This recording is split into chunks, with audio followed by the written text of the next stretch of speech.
Well, good morning, everyone, and welcome to our webinar today, Race, White Fragility, and Reconciliation, How You Can Support Black People Now, with our guest, Diversity and Human Relations expert, Michele Shelton. And before we go any further, I just want to take a brief moment to review the functionality of our Zoom webinar. Right now, I have everyone on mute to avoid any background noises that may distract us from listening to the webinar. Today, we will go without the formal presentation and instead engage in a discussion, a conversation, and take questions about race, white fragility, and reconciliation. Therefore, if you have any questions you'd like to ask, please submit them in the Q&A box. You can access that by clicking the Q&A function at the bottom of your Zoom window. If you see a question that is similar to yours or one that you meant to make sure that we get to, you can tap the thumbs up icon to the left of the question, and that will move the question to the top of the queue. For questions, any questions that we don't get to by the time that we end at 10:15 this morning, we will happily answer offline and follow up via email. With that, I want to now invite Ann Coffey, our CEO at CNP, to just say a few words before we begin. Thank you, Merv, and a huge special thank you to Michele. We really appreciate you being willing to join us this morning. I know you have a lot going on, and this is a very important topic, so it's wonderful to have you lead that discussion for us. I also want to thank everybody else for joining the group today. Glad you're here.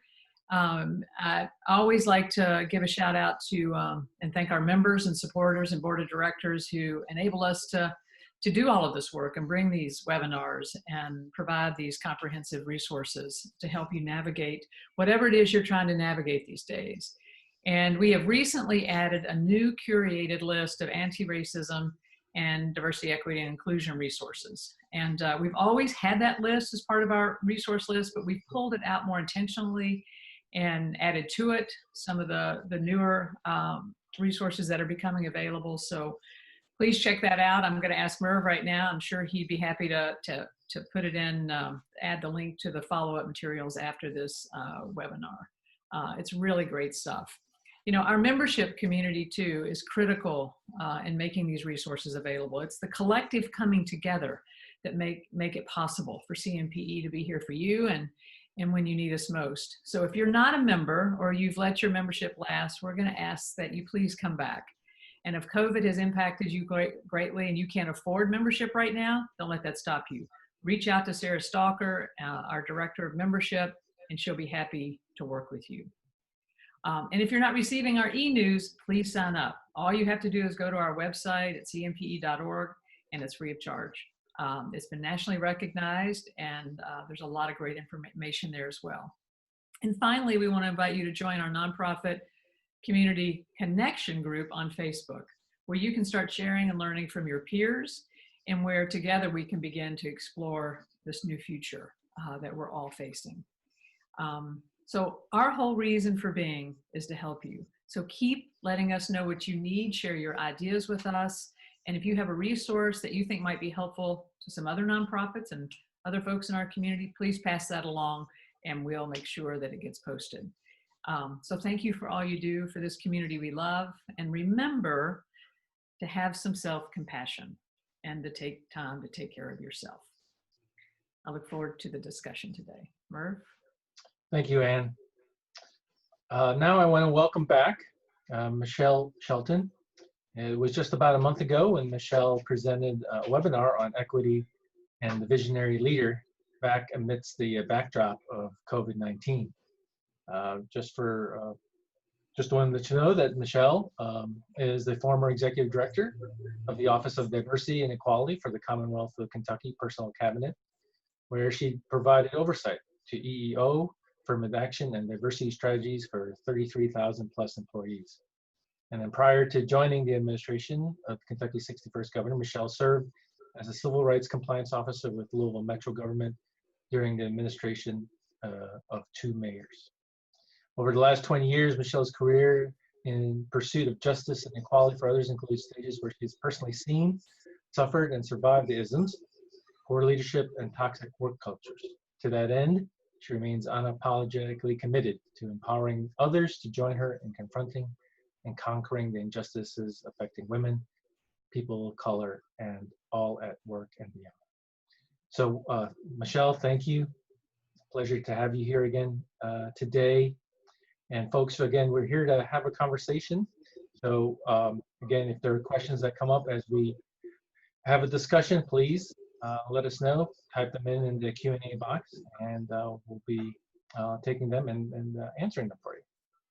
So just to get us started, I want to just talk about what are your general thoughts on the Black experience and the race relations today, Michele? And how do you see diversity and inclusion factor into this discussion? Well, thank you, Merv. Before I dive into answering that question, I just want to take a moment to just say how much I appreciate the Center for Nonprofit Excellence for hosting this, and her leadership and the support, the professionalism of you and all of the rest of the team. Everything that you're doing and leading this conversation it's so critical right now. So thank you for all that you do for your members, and certainly for offering an opportunity for me to consult with you all today. I think that it's important to distinguish just a few things before we go too far into this, and that is, number one, I am one voice among many, and I don't proclaim to have all of the answers. I do not represent all Black people. There are many voices that can speak to the issues that are affecting the Black community and what it is that we need by way of support.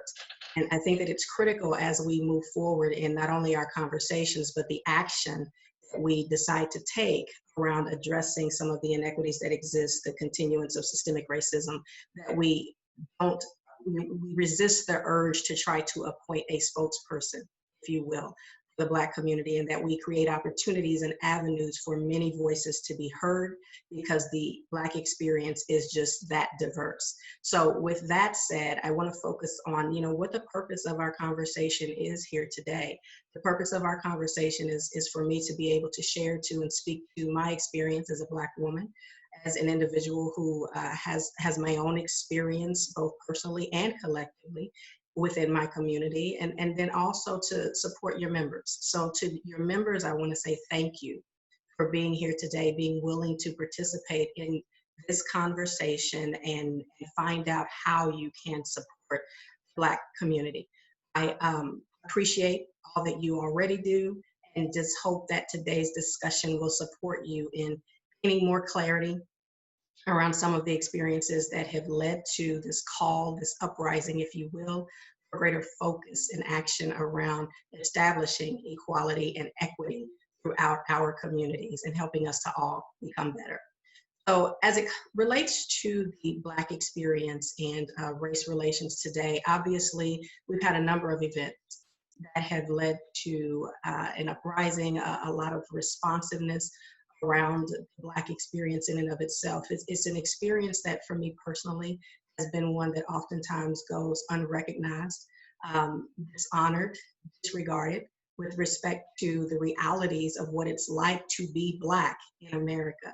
I think that a lot of that comes from the fact that there is a dominant culture, white in particular, that oftentimes is unclear of the realities of what happens when we talk about living in a country that is supposed to establish equality for all.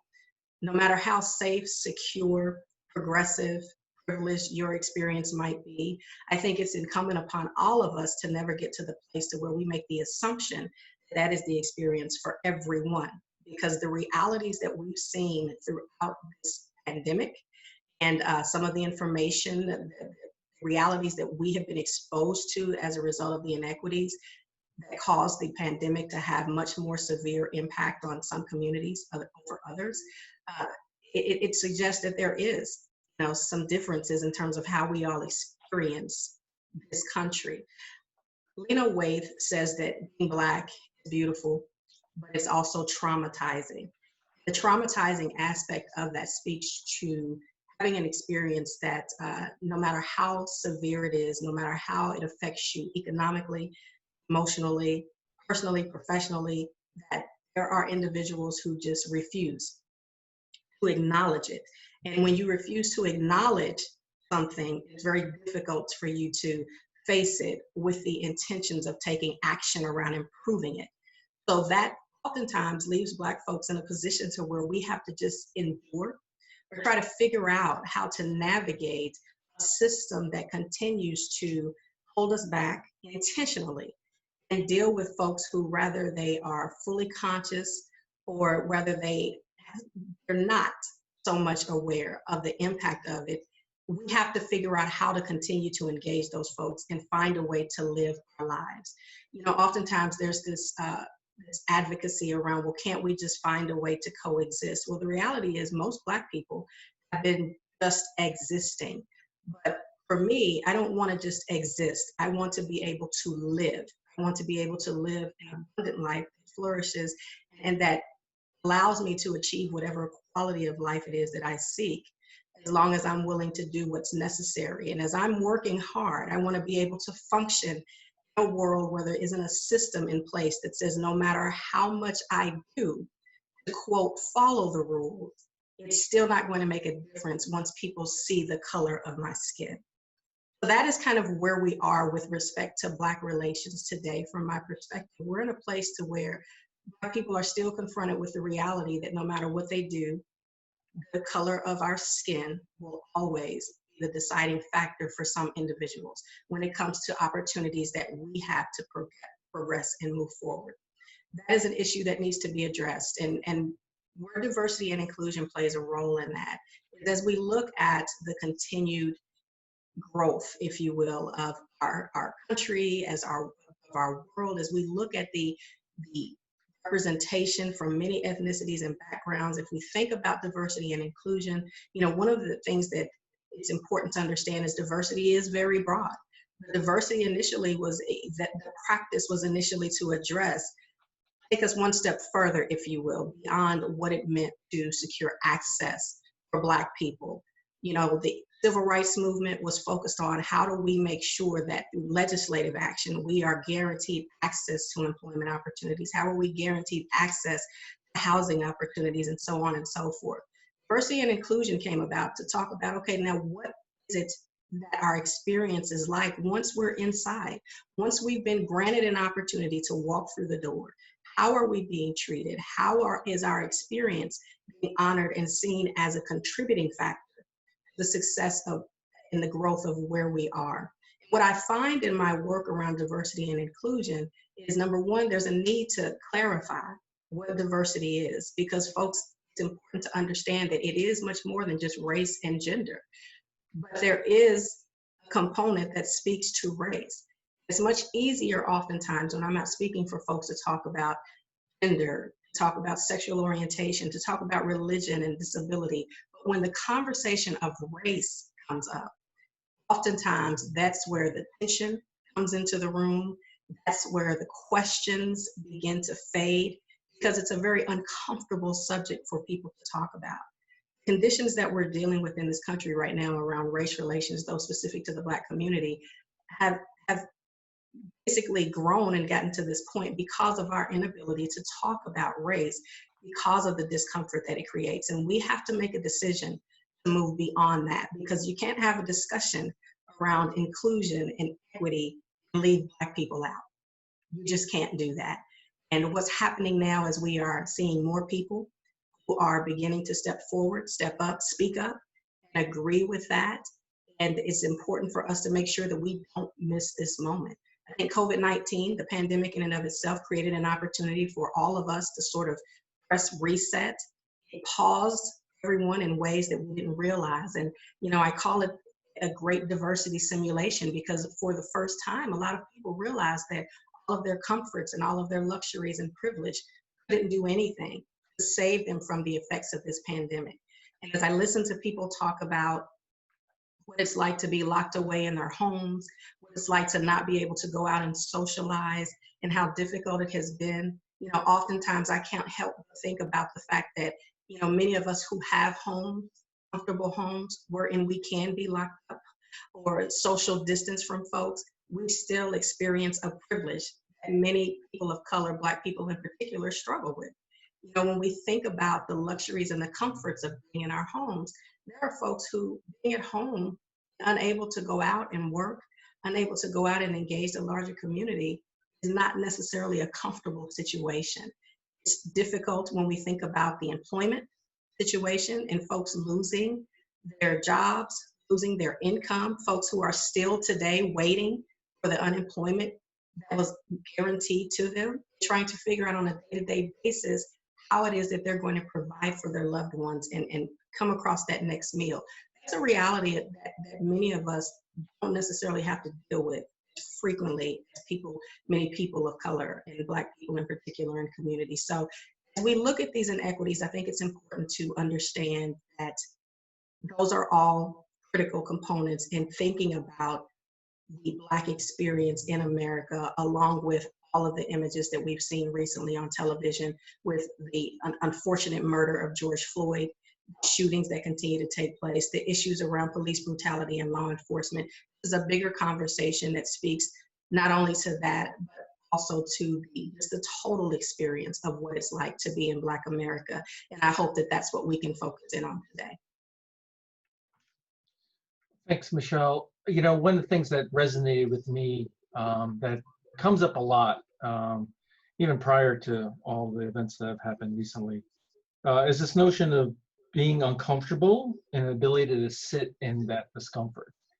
I know you've probably facilitated a lot of sessions, and I've participated in many where, you know, there was a lot of discomfort, people shutting down, especially when we're talking about the history of the country's racism.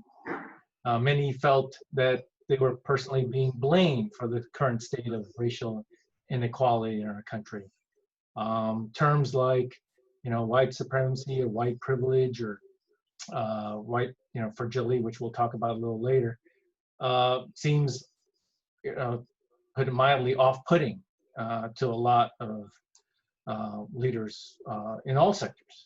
So what, you know, what can we do, you know, either as an organization, as a leader, you know, when feelings like that come up? I think it's important that we understand, you know, one critical fact, and I think this is a piece that's missing from this discussion. It's not only uncomfortable for white people to talk about race, it's uncomfortable for Black people to talk about race. And, you know, we don't hear as much about that. And, you know, Cornel West, he speaks to this idea of cultural conservatism.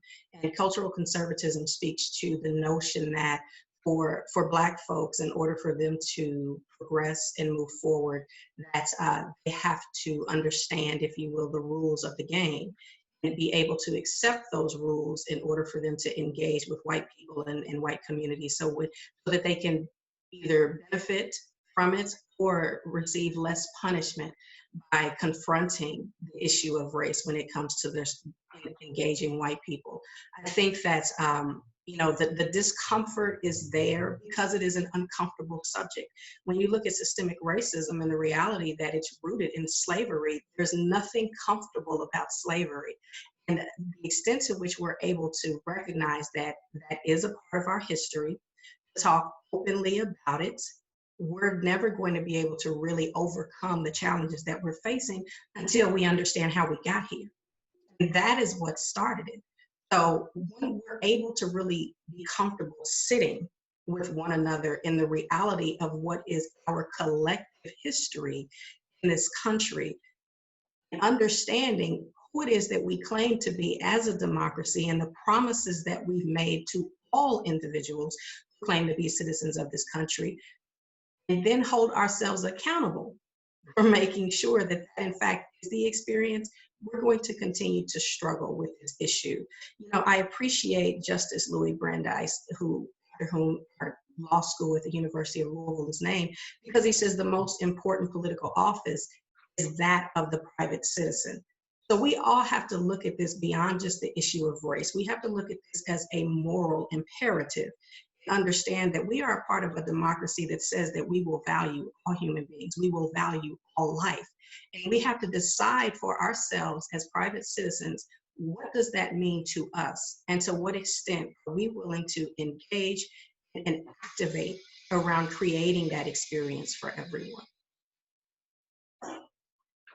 So, when you think about, kind of this discomfort again, there are a lot of people who weren't sure what to do when everything came down, and some people end up just, kind of checking in with their, friends and colleagues. But how do you, and sometimes it felt meaningful, but sometimes it didn't.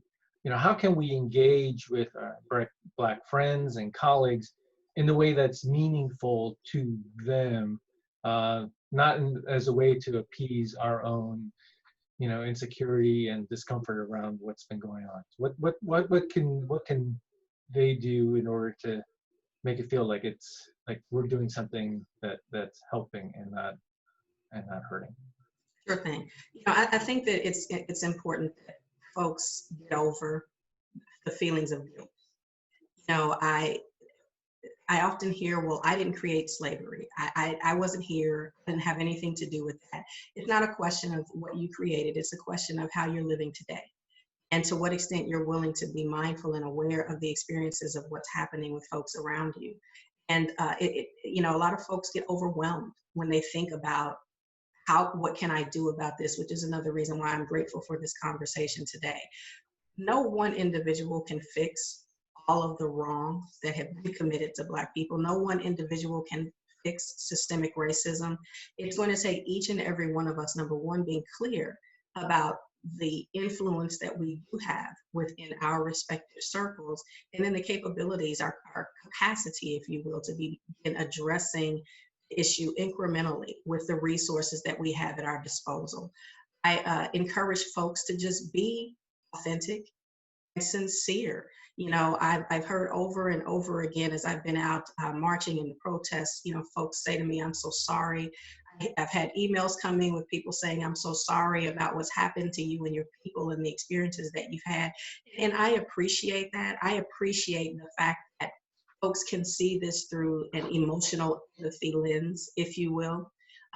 No, we need action. We need action. Your apologies are appreciated. What we really need is action. We need accountability that leads to action.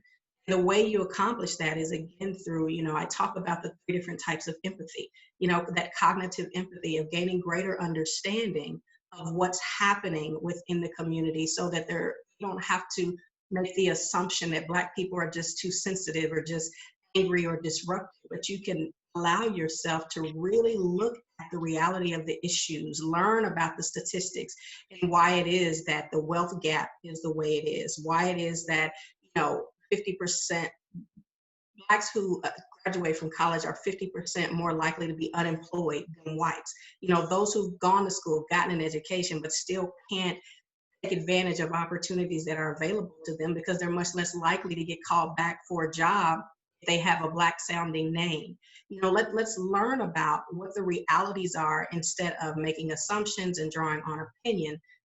Get the information so that you can really begin to think concertedly around what action steps you can take. And then once you have a cognitive understanding of all of this, once you have the data, once you've looked at the statistics, through many of the resources that are out there, you've watched some of the movies and documentaries that you all have recommended, read the books, allow that to just sit in your spirit for a moment. Look at it through a moral lens and ask yourself the question, would I be okay with this if this were my family?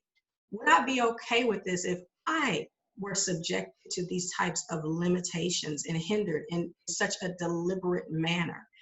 And then get to the place to where you can act through compassionate empathy. Compassionate empathy is what we are seeing right now as we look across the city and see people out protesting. We're going into week 3. We're out there saying no longer will this continue to happen. We will not settle for injustices on our watch. I was driving home after going to pick up dinner just a couple of days ago with my son, and I was moved to tears because I got to the intersection of Westport Road and Hurstbourne Parkway. And what I saw was on all 4 corners, people out protesting racism and police brutality. They had signs that were advocating that Black Lives Matter. And what was most impressive and most touching was there wasn't one person on either of those four corners who looked like me. They were all non-Black people saying enough is enough. I was moved to tears because I felt the power of that, the power of knowing that Black people alone, we don't have to carry the mantle of trying to prove or seek validation over the fact that our lives are important and the injustices that we are experiencing should not be acceptable in this day and age. It should have never been acceptable. But finally, we have allies and people who are getting up, who are standing up, and who are speaking up, not afraid to say this is not okay. So when you ask the question of what can we do, continue to do that. Continue to talk with people in your circles. Don't be complicit in allowing, in both your personal and professional circles, people to make racist jokes, to make comments that degrade Black people or any communities of color, any people in general. You know, as a woman of faith, I have a respect and appreciation for all of humanity. That's one of the reasons why I do this work, because it's critical, obviously, for me as a Black woman, but as a woman in general, as a person in this world. My heart hurts when I see people struggling with the realities of what it's like to just endure life. Then on top of that, when you have folks who are complicit and determined to continue to allow injustices to hinder the full potential of other individuals, that is just not something that I, from a state of principle and value, can tolerate. I think that we all need to get to the place to where we reevaluate what it is that we hold near and dear as principles and values for how we operate in this world. Well, you've held a lot of great points there, and one that continues to resonate in my head is around action. And we actually have a couple of questions that come in. So thank you, folks. If there are questions that you want to ask, please, again, submit them in the Q&A box, and we'll be more than happy to ask them. So this one, Michelle, is from Joan. Joan says, tackling institutional racism seems like such an enormous undertaking. Years ago, I took a training entitled Undoing Racism by the People's Institute for Survival and Beyond that Global Metro offered to a few in the public sector. It was life-changing. What are the resources that you recommend to institutions to begin helping to unravel deeply embedded racism and bias? And how can we make these required for, quote unquote, required for those in the public sector, such as police, medical, and similar roles? Well, I think, you know, there are a number of issues relative to that. When it comes to how can you begin to address these from an organizational standpoint, you know, one of the things that I say is it's not necessary for us to reinvent the wheel with this. You know, we have a number of leadership programs. We have a number of resources that are out there that speak to what it means to be effective and how we go about pursuing our organizational missions, about how we develop ourselves as leaders. The problem is that few of those look at this matter through a race and equity lens. So what we have to do is find ways to begin to add that to the discussion when we're looking at our strategic planning for how it is that we're going to move forward as organizations on an annual basis, something that you're already doing. The challenge is, you know, the realities of race and inequities that exist in this country, they have not been a part of that discussion because of the lack of comfort in addressing them, acknowledging them, and certainly taking action against them. You know, Peter Drucker and Jim Collins, they have a book with folks from their leadership group that speaks to the 5 most important questions that you will have or ask of your organization. And in that, they lay out steps that organizations can take to help them be much more successful and effective with their planning. And they speak to the issue of those 5 steps are abandonment, concentration, innovation, risk-taking, and analysis. Well, when you're looking at that and you're thinking about the idea in that first step of abandonment speaks specifically to what's not working. You know, looking at what's not working in your organization. And what we're finding is what we have in place within many organizations around growth is not working for Black people. So when you think about, for example, your programs, if we look at this through diversity and equality, we've got many organizations that have employee resource groups, if you will. Employee resource groups are there, the affinity groups, or however you want to phrase those. They're there to provide an opportunity for people with like-minded interests to come together and have conversations. Well, oftentimes when we're looking at those groups, they speak to issues within the organization. They become sort of more like social circles where they're not really allowing opportunities for Black folks to be able to advance within the organization. We may have a robust diversity plan on paper, but when you look across the organization and there are no Black people on your board, there are no Black people in your leadership and your management roles, the question becomes, okay, is what we're doing right now around our diversity and inclusion plans really working? If it's not, and you see that there is a void there, then you have an obligation and a responsibility to begin looking at ways to address that. That's one of the steps that you can take within your organizations with respect to leaderships and making sure that training and education, accountability is there with regard to law enforcement and other agencies within government. We've got to do what is necessary with respect to making sure that we vote in elected officials who make this a priority in their administration. Right now I'm looking, I'm getting calls left and right, text messages from folks who are supporting the various political campaigns out there because we're in the midst of an election cycle. And when anyone calls me or they text me, they ask me and their candidate on my vote, my first question to them is, what is your candidate's position around race relations and the current injustices that we're dealing with today? We have to begin to ask those questions. And if I don't get a response, a candidate is not someone that I'm interested in considering. Because the reality is we cannot continue business as usual and to walk around and act like this is just a problem for Black people. This is a problem in our community, affecting the Black community in particular, but affecting ultimately all of us. And it's going to take all of us to make sure that we're addressing this. For those leaders who are in office right now, we need to hold them accountable. And that means reaching out, calling our representatives, calling those folks who are our elected officials and letting them know where we stand on the issues. If we're part of a larger group that we're connected to, rallying everyone to advocate on behalf of these issues.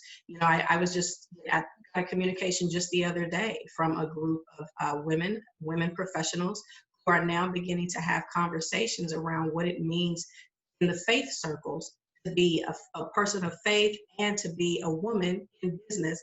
And they're beginning to look at issues of racial injustice and have those conversations. Whatever networks you're connected to, whatever resources you have, use them to begin to make sure that there is opportunities for people to become more aware of what's happening and to take action against it. So that leads into a question from Jane. I think we kind of addressed this already, but if there's anything else you want to add, she asked about action. So what action can we take as individuals after acknowledging or witnessing? So I've heard about standing up, stepping up, calling out. Is putting a sign that says Black Lives Matter in front of your front lawn, is that an action that or do we as individuals need to do more than that? It's a start. It's a start. I think that folks understand that this isn't a situation that we're going to fix overnight. It's going to take time. It's a process, and it's going to be a process that requires patience and grace, but also compassionate firmness on all sides. Black Lives Matter, for many people, they're still struggling and grappling with what that means. They can't begin to take any steps towards changing issues when the challenge is that they assume the call that Black Lives Matter means that no other lives matter. That is inaccurate. And for folks to embrace that as the definition of that movement is completely false. And it does a disservice to all of those who do support the movement. Black Lives Matter is just a call to address the reality that much of what the Black community has experienced has suggested that our lives, in fact, do not matter. We don't have other races who have to deal with the trauma of seeing people who look like them murdered on television. We don't have to deal with, many folks don't have to deal with the desensitization of folks just not really caring when your community is struggling. Many of us don't have to worry about what it's like when we go into the stores, what it means to be constantly stalked and treated as if you're suspect. I recall when I was in government, there were days when I would go into the store just to pick up a few things for dinner on my way home. And I'm there dressed in my suit, my heels after finishing a long day at work. And, different folks, whether it was retail or the grocery store, they didn't have any problem asking me, was I okay?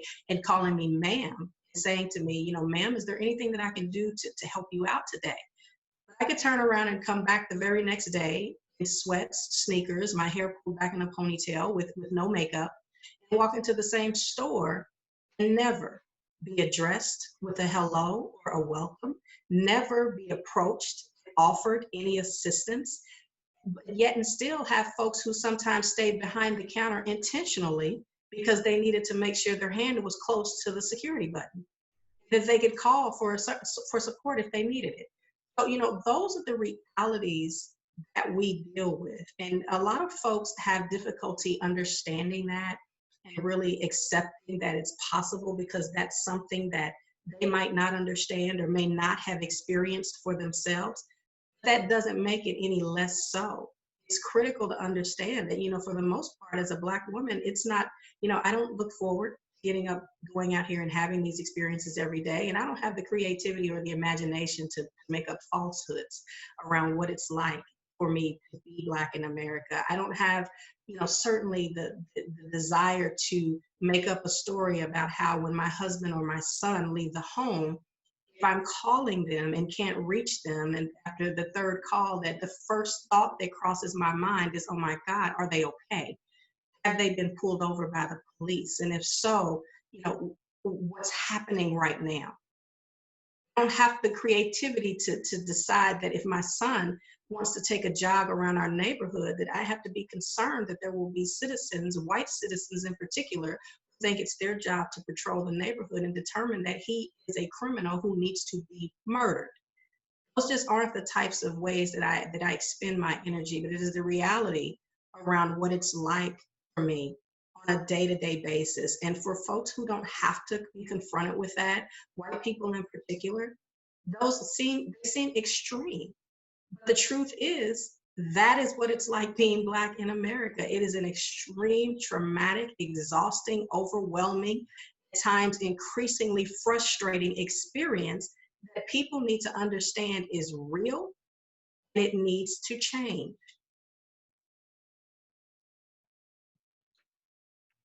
Thank you. We have a few more questions. Thank you, folks, for submitting your questions. We've got quite a few here. We've got at least 4. So we'll try to get through as many as we can. First one here is from Rachel. Michelle. Rachel says, my nonprofit organization has set up a committee to support multicultural communities, possibly calling it the Humanity Project. Any suggestions on how and where we can make the biggest impact? I think there are a number of ways that you can make the biggest impact, and that starts with making sure that all of the members within your nonprofit are educated, that they have the information that is necessary. I want to congratulate you and your organizations on starting up that committee. I think that it's critical. With respect to making the biggest difference around what's happening and supporting Black people, a lot of times what folks say is, well, they want to get reconciliation right away. They want to get to the place where we just start resolving all of this and everything is taken care of. Well, Dr. King in his 6 steps for nonviolent social change, he clarifies reconciliation is the last step in all of this. So when you're starting up new initiatives and you're wanting to figure out ways to support the Black community, again, going back to that information gathering piece, that's the first step in the nonviolent steps, the 6 steps for nonviolent social change. Gathering information so that you understand the realities of what you're facing. I think it's great that, we're going to talk about white fragility, and Robin is going to, Robin DiAngelo does an amazing job with that book. It's great for folks to come together and begin having these conversations, but it's important to hear the perspective of the folks who are most affected by it. So it's critical to make sure that you have folks who will speak candidly with you and clear on and help to make sure that you understand what the realities are that you're facing as it relates to the challenges. And then also that folks understand their own personal commitments. Oftentimes we get overwhelmed because we've overcommitted. So it's important for us to be clear around what position we can take as individuals and as collective groups around addressing this issue. If your focus is healthcare, do something with respect to health inequities. If your focus is housing, focus on housing. If your wheelhouse is education, then look at ways you can improve the experience of Black children in school. All of that is critical before you begin deciding what it is that you need to do. You have to drill down, being very clear about who you are, what your capacity is, and what resources are available. And then also, I would encourage some of you to look at partnerships. We've got a lot of organizations within the Black community who have been here for generations, who have been dealing with these issues and trying to do what they can to support the Black community as we try to endure and move forward. So when you think about your particular community, our community in particular, we've got the Urban League, we have the NAACP, we have churches, we have HBCUs in our community. We also have a number of nonprofits who are struggling and can't make the impact that is necessary because they can't get the grants that are available in the community. Our nonprofits that are run and led by Black people are disproportionately, affected when it comes to grant opportunities and the funding that we have. We have a myriad of resources in this community to get things done. For some reason, we have difficulty in making sure that funding gets into the hands of the people who can make the biggest impact as it relates to the Black community. So we need to be much more open in having that discussion and figuring out what we can do to make sure that the folks who are already on the ground doing the work have the resources and the support that they need, that we're establishing critical partnerships to make sure that that work is advanced. We've got community development corporations. We've got the Black Community Development Corporation with Tara Level. We've got the One West with Yvonne Smith leading. We have all of these groups who are out here who are trying to do the work, and time again, when it comes to making progress around that, when it comes to being able to create sustainable change, funding becomes an issue. So if you're an organization that says we want to do more, you have funding and you have resources to make things happen, look at developing strategic partnerships with some of these other organizations. Look at applying for grants in collaboration with some of these other organizations so that you can make sure that your impact is that much more effective. And while I'm on this point, I want to speak about, education. We need to do more to support education in this community and address this achievement gap. We have so many young people who are struggling to get the fundamentals that they need in order to be able to engage and be successful and contribute in the community. We've got to figure out how to support those groups as well. We are speaking specifically to the needs of the achievement gap and making sure that the Black community has access to educational opportunities, both primary, secondary, and beyond college. I'm an alumna of the YMCA Black Achievers Program, and I can't tell you how many times I have known that organization has struggled. But many of our leaders in the Black community are from Louisville, let me say, came through that program, and it made a huge difference for them. I grew up in West Louisville, all over Louisville, and came from a single parent household, and had it not been for the YMCA Black Achievers Program, I would not have had an opportunity to go to college. So I'm grateful for organizations like that because they have been standing in the gap and doing what they could to try to be able to promote Black people and make sure that we had access to opportunities in spite of the systemic racism and organizational injustices, institutional racism that has existed in this community. So speaking of discussions and conversations, Kelly has a question. If we don't have much movement anticipated in the next several years on our all-white leadership team, would you recommend adding an additional position or a diversity consultant to our team to ensure that Black individuals are represented? Let me make sure I understand the question. So this is an organization that currently has mostly white leadership in place. Okay, and the question is, if there isn't any movement around that, would I recommend adding a diversity professional to help with that? Well, it depends on what your intentions are around adding a diversity professional. You know, what happens with chief diversity officers, diversity directors, et cetera, in most organizations is they are brought in to give the appearance, if you will, that an organization is committed to diversity and inclusion. And look, we've hired someone. Oftentimes that is a person of color, a Black person in particular. But what happens is most of those individuals are set up to fail because they're brought in, they're put into this position, but they don't have the resources to be able to truly make a difference in the organization. So if the goal is to look at hiring more Black people, putting them into leadership positions, then I would say that whomever you bring on board, if you choose to, as a diversity consultant or an actual role within your organization, you make sure that they're in position and they have the resources that are necessary to help you create that level of change that you seek. What happens with most positions is they're put in human resources. And if you have a diversity individual who's reporting up to the VP of HR or the director of HR, you're not going to get a lot of movement around your hiring and retention practices, because primarily diversity folks have to be able to come in and approach this from an organizational development perspective. You know, a lot of folks assume that the diversity person has to work with HR because diversity is about the workforce. And while it does address the workforce, it addresses your entire culture within your organization. So it's critical to make sure that if you're looking for more representation, that you have an internal culture that would be welcoming and receiving of Black people if they come on board within your organization, that you have the resources that are necessary for your diversity person to be able to, whether it's a consultant or someone in a full-time role, you provide the resources that will allow them to be able to evaluate your organization as a whole. They have access to the necessary data and leaders who will be a part of creating that change within your organization.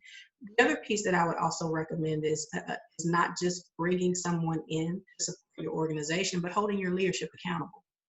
You know, it's one thing to say that we're committed to diversity and inclusion, but to continue to look across the board and see that everyone who is leading the charge within your organization is white or non-Black.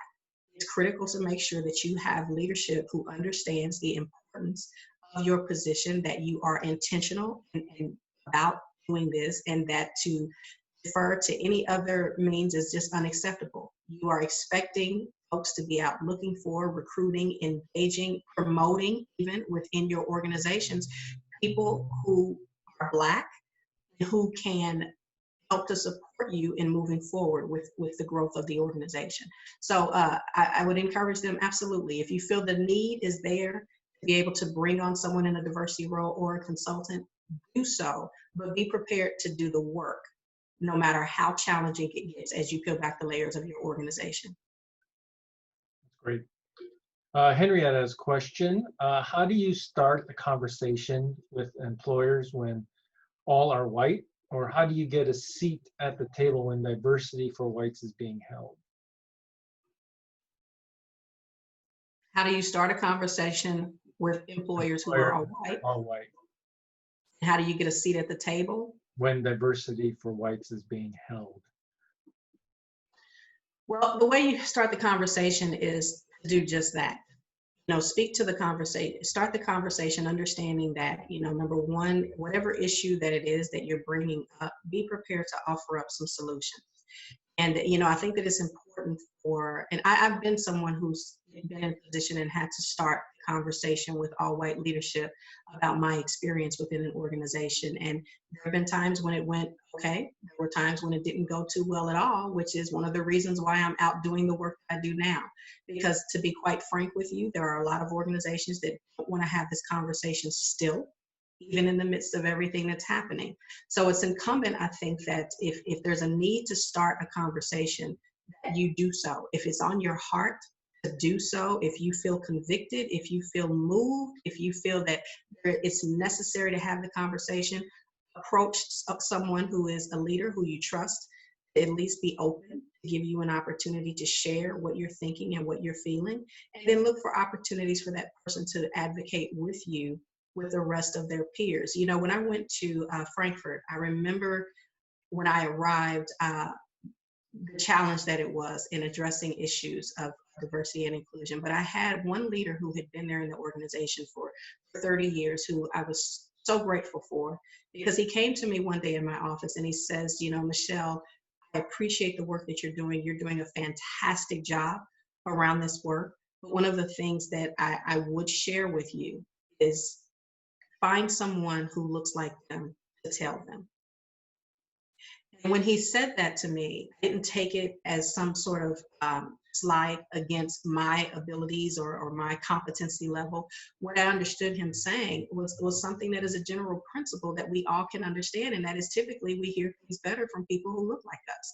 There's a different level of trust. There's a different level of familiarity that allows us to be able to hear things in a very different lens and look at things through a very different lens. So I took that to heart and made sure that I found other opportunities to bring in white folks who thought similarly, who shared our commitment to in making sure that justice and equality was real for all people. And that actually made quite a difference. So with that, I say the importance of white people who are willing to speak up and speak out and be allies with us is critical. We've never made any gains around civil rights or anything else on our own, because Black people aren't typically the ones in position making the decisions, and we don't have access to all of the resources and the power. So it's critical for us to have folks who do and who are willing to stand with us and continue to speak up. So to Henrietta's question, find the folks in your organization who you can align yourself with to have these conversations, and invite them to advocate with you addressing these particular issues. And if it comes to the point where you get to a place where you feel like you have absolutely no support in that, then it's up to you as an individual to decide, you know, your future with that organization. And this round here has a question. We have a question from Ward. Ward asks, I want to help our board become more diverse, but don't want a token minority member. I've been saying we need diversity for diversity of perspectives. We start there, but we need to reach outside of our regular circles, and that's where I'm having trouble. I worry about doing this right and doing it authentically. Mm-hmm. Thank you for your commitment to wanting to do it right and do it authentically. And you know, authenticity starts with just acknowledging what you don't know. So thank you for saying, I want to do it right, but I'm not sure how to get there. And the truth is, you know, Black folks, we don't want a token on your board. We understand the importance of having representation. You know, there have been times where I've been on boards and I've been the only one. I've been in boardrooms and been the only one. I've been on executive leadership teams and been the only one. What comes with that is a responsibility to make sure that the needs of my community are heard and that there is action taken around it. However, again, as I pointed out at the beginning of this discussion, I am not the only voice out here. So it is important to make sure that when you have someone on your board, you don't have someone who is serving in that slot as the token, if you will, or someone who subscribes to collusion in terms of being complicit in allowing these things to continue to happen. I think that there are opportunities for you to look at reaching out to Black organizations and advocating for board opportunities. Oftentimes the discussions around who to bring on the board when you have openings only stays within the circles of the folks who currently represent your board. And I understand that there is a need to want to make sure that you bring on people who understand your culture, they have similar interests, and they want to support your cause. But it's critical to understand that just because I might not look like you doesn't mean that I can't support the cause of the overall organization. So in thinking about reaching out to increase the representation of Black people on your board, consider those organizations where you can make the opportunities known, and they can help you with recruiting folks who would be interested in serving. So those organizations being churches, those organizations being HBCUs, you know, connecting and beginning to understand and reach out to organizations that typically serve as those places of familial and communal networks for Black people. Those are the places where you can begin to find opportunities to connect with folks who may be interested in being on your boards. Talk to Black people in your organization. You know, just because someone doesn't serve in leadership doesn't mean that they're not connected to individuals who might be interested in coming on board to support you all. So it's important to make sure, again, that we get these conversations outside of the circles within which they have normally existed, and that they begin to connect with other folks who are out in the larger community. Don't be afraid. Don't be afraid. And one of the things that I encourage people to do all the time is, Louisville is very segregated when it comes to our communities. And oftentimes white folks spend most of their time out in East Louisville. Seldom do they venture into West Louisville unless it's to go check out a restaurant that they've seen on the news that the mayor has gone to, or they're going to look for opportunities to be able to acquire property that will become rental and investments for them and help them to recruit more income. We need folks who are willing to come into communities and engage people in substantive ways that speak to us understanding that Louisville is one community. We're not separated by east, west, south. We need to work towards what it means to really become one community, especially as we continue to tout ourselves as a compassionate community. If you are in this community and you've never taken a tour of all of the neighborhoods to really allow yourself to be confronted with the reality of most citizens in this community, then I encourage you to do so. Ask your Black friends, if you have them, ask them, what are some of the things that I can do to increase my own knowledge and awareness around what's happening with the Black community here in Louisville, and to learn more about ways that I can engage and expand my own circle. Black folks up to this point have only been welcomed into the circles of some white people if we seemed safe, or we seemed articulate, or we seemed smart, or we seemed unassuming or non-confrontational. And that in of itself has locked a lot of white people out from really having firsthand knowledge of what it means to be Black and the experience that we're having. And the only time that we are in the same space or in the same room is when we're at the workplace. When it comes to work, one of the things that I really advocate for is making sure that we are connecting and building community within our workplaces. That's where we spend the most time. All of us do. And if you're in a workplace and you suffer from aversive racism, where you think that there aren't any Black people there because they just don't apply, or they'd rather work in urban communities, then I would encourage you to reevaluate that stance. I really would, because it's easy to say, I don't deal with Black people, I don't know what's going on with Black people because I'm not around them all of the time, and so I can just be oblivious to this. It's easy to say that. The reality is we have a responsibility and an obligation, all of us do, if we want to make this the best community possible, to be very intentional about making sure that we're reaching out across those lines and connecting with folks. Merv, we've lost your audio. Thank you. Sorry about that. So I was saying that we have about 15 minutes left. So I want to make sure that we touch upon some of the things that we mentioned in the description, specifically around white fragility and reconciliation. So I want to give us an opportunity to talk a little bit about that. Again, but in the meantime, if folks, you still have any questions about anything, feel free to add them in the Q&A box, and we will get to them. So white fragility, that's a topic and a phrase that's been bandied about a lot recently. Robin DiAngelo's book, bestseller, is now out of print, and they're trying to print more as fast as they can. So can you tell us a little bit more on the experience with her and her work, and what is white fragility, and how can we bridge the gap between how Black and white people view race?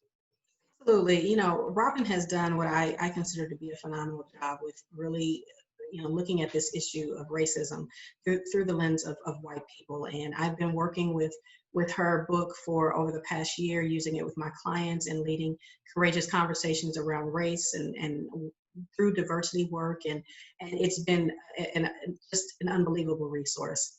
White fragility, according to Robin DiAngelo, speaks specifically to what we often find in bringing up discussions about race. And it's a process by which white people kind of begin to respond to the level of discomfort that they're feeling, and they make certain actions and behaviors that seek to sort of balance out, if you will, their discomfort and recreate a white equilibrium that helps them to not feel so uncomfortable and accused and blamed, if you will, about the current conditions. You know, that perception that connects them to systemic racism is extremely unsettling. It's uncomfortable to many white folks because they don't really see themselves as having a primary role in this. But what Robin speaks specifically about is the willingness of white people to really just get away from the feelings of guilt, not be so disruptive, not become argumentative or shut down, not become withdrawn when confronted with issues and discussions about race, but to really take a moment to step back and embrace the possibility that they have somehow benefited from the experience of being privileged and white in this country. And to really own, if you will, the truth about how this system of white privilege in America allows it, how it affects their lives, how, and ultimately how they play a role in it, whether consciously or unconsciously. And then moving forward, we talked about the idea of a reconciliation. How do we begin to heal and start the process of reconciliation? Well, I would say to that, you know, in referencing the second half of your question, you know, how do we begin to bridge the gap between how Black people and white people see race? I think that it's important that, you know, again, we have conversations. That is the place to start, because we can all continue to do the work that we've been doing on our own, and we see just based on the current conditions how far that's gotten us. But we've got to be able to have these conversations, and white people need to be able to see race as not something that Black people made up. White people need to be able to see racism is not something that Black people made up. You know, I kept hearing after President Obama was elected that we're living in a post-racial America. That has never been the case. That has never been the case. And you don't have to just look at the experience of Black people to see that. You know, the rhetoric around the discriminatory rhetoric and hate and bias has increased heavily over the last several years, due in large part to the leadership that we have in this country. You know, people have come to a place where white supremacy has become a lot more bold, and it's starting to resurge within this country. And, you know, all we have to do with respect to the coronavirus pandemic is look at the way that cases of discrimination and rates of harassment went up on Asian Americans. Every time there is an issue that comes up in this country that speaks to race, you know, oftentimes white folks are not engaging in that conversation from a place of truth and honesty based on the reality of what's happening collectively. It's not so much about personal position, because obviously the contribution to racism as an individual is based primarily on your own prejudices and your own actions toward discriminatory behavior. But systemic racism in and of itself speaks to this larger pattern, if you will, of what happens collectively. So white people have to embrace the reality that there is a system that privilege that exists in this country. They do benefit from it, whether they realize it or not. Some are determined to keep certain policies and practices in place to make sure that white people continue to benefit and Black people don't. So we have to have the conversations around what that looks like, what the root causes behind it, and how can we begin to move forward. That in and of itself is a part of the education, the negotiations, the personal commitment and action that is needed before Black people can even begin to consider getting to a place of reconciliation with white people. If you don't see me, you don't understand, or you don't want to understand my experience and the nature of my complaint, it's going to be really hard for me to feel like I can sit in a room and trust that you care about me, not only as a Black person, but just as a human being. And the question of my humanity being less or inferior to yours is insulting and degrading in ways that I just will not tolerate. So it's necessary for us to begin at that place of recognizing again who we are, the very nature of our humanity, what it is that we all should be entitled to as citizens of this country. And then we find ways to come together and stand in that common awareness, that common understanding, and a common refusal to continue to allow for these injustices to take place in order for us to heal. We have question that came through the Q&A. Seems more like a comment than a question, but I'll read it anyway. Vaughn asks, I think what happens, and this I think is reference to your education point earlier, Michele, but I think what happens with education in the Black communities is the younger generation sees their parents go through school while working, and many earn a master's degree. However, employers refuse to promote or hire Black people for positions they are qualified for. This is a complete discouragement to the youth or younger generation. There is no reason an individual with experience and holds a master's degree has to live in low-income areas to pay the bills. Many people who are Black in higher positions also refuse to help promote other Black people. Yes, and when you do attempt to start the conversation, they tell you maybe you should look for somewhere else to work. Okay, I'll comment on the education piece. I think that yes, it is rather discouraging for Black youth to see their parents, struggle. No matter how educated they may have become. Imagine that the challenges that Black youth are exposed to, the trauma that they experience for when they watch parents who have not been able to achieve advanced education, working day to day at jobs that do not provide gainful employment, and trying to just make it day to day.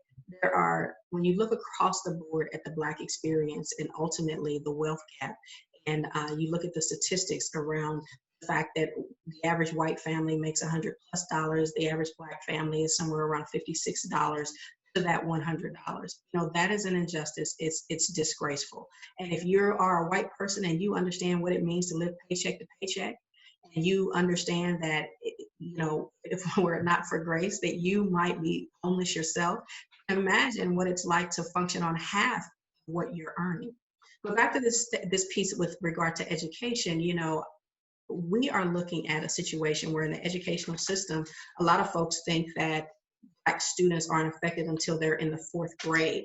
Studies actually show that when it comes to education, and I've got a statistic here, that Black students as young as preschool, you know, 18% of preschoolers nationwide are Black children, but they make up nearly 50% of suspensions. So when that's your experience as a preschooler, that already sets the tone of what your experience is going to be like in the educational system. You know, I commend JCPS for starting its W.E.B. Du Bois Academy for males of color. And I think that it's great that we're having conversations about having another academy for females of color. But I think, you know, what concerns me most is the fact that both of those academies will not be able to speak to the needs of all Black children in our school system. So it's critical that while we're looking for ways to be able to try different teaching methods and make sure that students are supported in different ways that focus specifically on the Black experience, we can't forget about those students who won't be in those academies, who will still be matriculating through the general district. So it's critical to make sure that from an educational perspective that we have teachers and administrators who will love on our children. Because when we're looking at the suspension rates, you know, overall, you know, I shared with you what it's like for preschoolers, but when you look at it across the board with all ages, we've got Black students are 3 times more likely to be suspended across all age groups than white students. So that in and of itself begins again to set the tone for the importance that they place on the educational experience. As a Black family, kids know education is critical. It is a value for us, and you will go to school and you will pursue advanced education and get your college degrees. Our kids grew up knowing that that was not an option.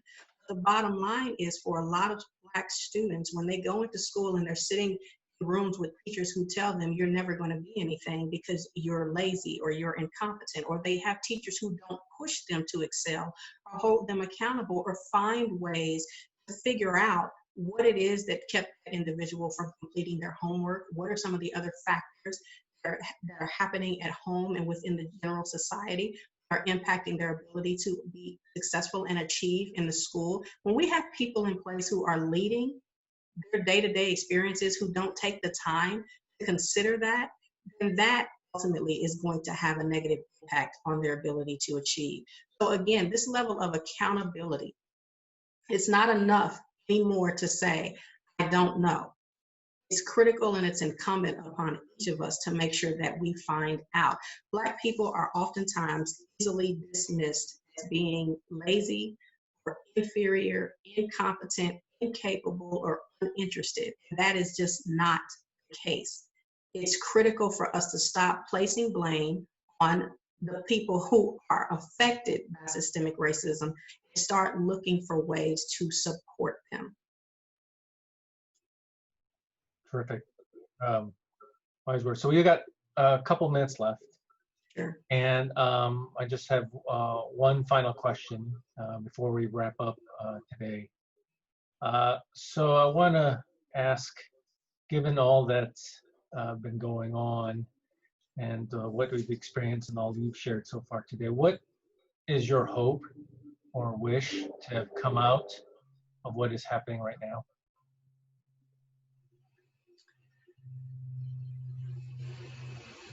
I have to say that, I have had so many feelings over the past several months with regard to everything that has happened, the images that I've seen on television that have confirmed, if you will, what I have always felt was a deep sense of urgency around addressing systemic racism and the injustices that Black people have experienced in this country. I recall times when I, in the workplace, was, experience being sanctioned, experience being labeled as confrontational or insubordinate, a number of things because of my willingness to speak out around things that were happening to Black people, my willingness to hold organizations and leaders accountable to the limited support or resources that were provided for Black people, or just the disregard for the concerns that were raised for Black people.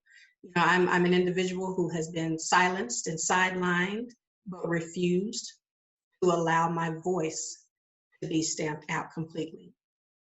And now to see so many people speaking up and speaking out around what is happening, to finally see us get to a place to where we have a reaction. Because for so long, I think that many white people were just desensitized to what was happening with Black people. I think that because we've all been in a place here recently where we've had to confront the realities of what it means to be human and just how precious life can be, how vulnerable we all are in the midst of this pandemic, that we are now in a place to where we've got a different level of consciousness and a different level of understanding of what suffering looks like. And when that suffering occurs at the hands of another individual, I'm glad to see that so many people are beginning to speak out as a result of this. What I hope comes of this is greater understanding, greater willingness for people to have the conversations that are necessary. I'm not talking about those public speak conversations, if you will, where we make blanket statements and then we go on about our day-to-day lives as if nothing ever happened. But I mean those conversations that sometimes are very painful to have. We are all confronted, Black and white, with the realities of our complicity in this. When we all are able to acknowledge that there is something going on in this country with respect to how Black people are being treated, and that it's not okay. I don't want us to miss this moment, because to be quite frank with you, I don't think that we can really honor the integrity of this nation if we continue to allow things to move as they have been. We have got to find a place of reconciliation around this issue, but it does not mean just acknowledging my pain. It means standing with me, doing everything in our power collectively to stop it. Well, thank you. Thank you, Michele, for your thoughts, your experience, your insights, your vulnerability today. It's always been quite, speaking for myself, a lot to take in the last, few weeks, but I also know it's even harder for Black people who've had to live with this for 401 years. So I appreciate you, and I appreciate the time today, and I appreciate the folks who had the courage to ask questions and to join us in this space. As we all know, the work is ongoing, and we will continue to invest the time and energy in moving not only the conversation but the work around DE&I forward, and hopefully, to your point, Michelle, to action, because I think it's a long time coming. We've had wins here and there, but it's still not enough. So with that, I want to go ahead and close out our session today. Thank you all again for joining us. We will send a link to this webinar. It has been recorded for those who registered for today's session, so you can replay it and maybe even share it with those you think could benefit from the information today. If you don't see an email from me by the end of the day tomorrow, please check your spam folder. If you still don't see anything, please drop me a line and I'll be happy to resend. Additionally, Anne had mentioned that we have curated a list of DEI, DE&I, and anti-racism resources from across the country. So to help both expand and increase your knowledge and learning in this area, I will include that link in my email as well. Once the webinar ends, a link to the feedback survey will appear. So please, if you could, take a couple minutes to fill that out. And then finally, we have a few more webinars coming up. We have a summer grant refresher training on Thursday, and then a PPP update webinar on Tuesday, June 30th. If you want more information, please go on our website to sign up. And with that, on behalf of all of us at CMP, thank you again for joining us. Thank you, Michelle, and we look forward to seeing you all again next time. Thanks, everyone.